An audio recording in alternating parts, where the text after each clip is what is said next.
أعوذ بالله من الشيطان الرجيم.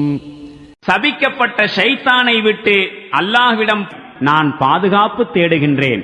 ومنهم من يستمعون إليك أفأنت تسمع الصم ولو كانوا لا يعقلون.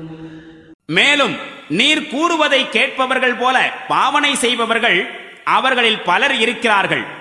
அவர்கள் எதையும் விளங்காமல் இருந்தாலும் அச்செவிடர்களை கேட்கும்படி செய்ய உம்மால் முடியுமா? ومنهم من ينظر إليك أفأنت تهدي العمي ولو كانوا لا يبصرون. மேலும் உம்மை பார்ப்பவர் போல பாவனை செய்பவர்கள் அவர்களில் பலர் இருக்கிறார்கள். அவர்களுக்கு எதுவும் புலப்படாவிட்டாலும் அக்குருடர்களுக்கு உம்மால் வழிகாட்ட முடியுமா?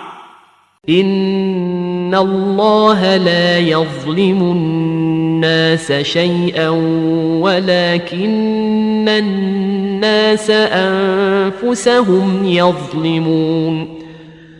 உண்மையில் அல்லாஹ் மனிதர்களுக்கு சிறிதும் அநீதி இழைப்பதில்லை. எனினும் மனிதர்கள் தமக்குத்தாமே அநீதி இழைத்துக் கொள்கின்றார்கள்.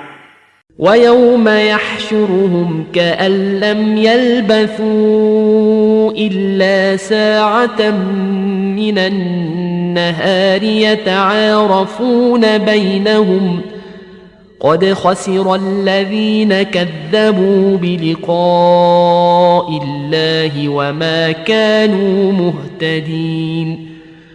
இன்று இவர்கள் உலக வாழ்க்கையில் மதிமயங்கி கிடக்கின்றார்கள். ஆனால் அல்லாஹ் அவர்களை ஒன்று திரட்டும் நாளில் இவ்வுலக வாழ்க்கை அவர்களுக்கு எவ்வாறு தோன்றுமெனில் தமக்கிடையே ஒருவருக்கொருவர் அறிமுகமாகிக் கொள்வதற்காக பகலின் சொற்ப நேரமே தவிர உலகில் தாங்கள் தங்கியிருக்கவில்லை என்பது போல் தோன்றும்.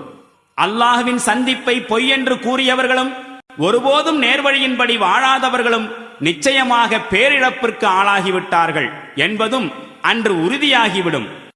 وَإِمَّا نُرِيَنَّكَ بَعْضَ الَّذِي نَعِدُهُمْ أَوْ نَتَوَفَّيَنَّكَ فَإِلَيْنَا مَرْجِعُهُمْ ثُمَّ اللَّهُ شَهِيدٌ عَلَى مَا يَفْعَلُونَ. அவர்களுக்கு நாம் எச்சரிக்கை செய்து கொண்டிருக்கின்ற தீய விளைவின் ஒரு பகுதியை நீர் உயிர் வாழும் போதே காண்பித்து விட்டாலும் அல்லது அதற்கு முன்னரே நாம் உம்மை எடுத்துக்கொண்டாலும் எவ்வாறாயினும் நம்மிடமே அவர்கள் திரும்பி வர வேண்டியுள்ளது. மேலும் அவர்கள் என்ன செய்து கொண்டிருக்கிறார்களோ அவற்றுக்கு அல்லாஹ் சாட்சியாக இருக்கின்றான்.